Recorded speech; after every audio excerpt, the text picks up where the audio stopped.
Prince Charles and the Duchess of Cornwall arrived in Auckland last night and spent the night at Government House in the city. Prime Minister John Key, who met them at Whenuapai Air Base last night and who hosted them at the War Memorial Museum this morning, says they had, quote, a lovely night's sleep at Government House. Their arrival at the museum was in blustery spring weather, but that didn't stop several hundred people turning up to watch the Armistice Day commemoration and the wreath-laying ceremony and catch a glimpse of the royals. The royals disappeared inside the museum to attend an official Māori welcome from Ngāti Whātua in the museum's Hall of Memories. Prince Charles addressed the Pōwhiri in Māori, and Kaumātua Grant Hawke said afterwards he was very eloquent. And then the couple came out for the Armistice Day ceremony, marking the 11th hour of the 11th day of the 11th month, when, 94 years ago, the death and carnage of World War I finally came to an end. It's said that if all the more than 1 million British and Commonwealth soldiers who died in that conflict were to march 4 abreast past the cenotaph, it would take more than 4 days to complete. A Royal New Zealand Air Force Boeing 757 executed a flypast over the museum to mark the start of the service, which featured some traditional hymns.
Prime Minister John Key remembered the sacrifice made by New Zealand servicemen and women then and now.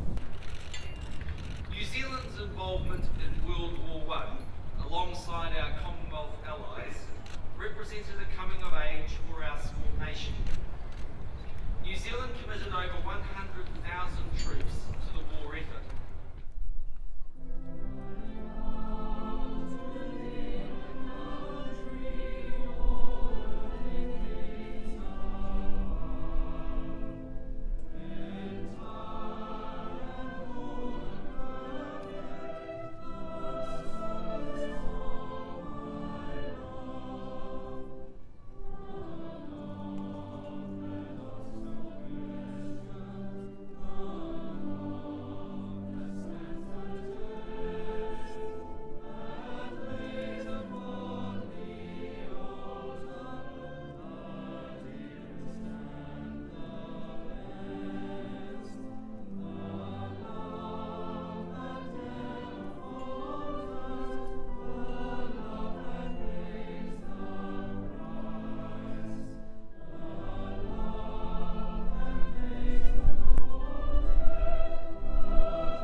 And as the mournful notes of the last post sounded, the flags on top of the museum were taken to half-mast.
When the service was over and the wreaths laid, the Prince and the Duchess took time out of their arranged schedule to move across and meet some of the veterans and crowd members who had come to pay tribute to those who died, and of course to take a peek at Auckland's royal visitors.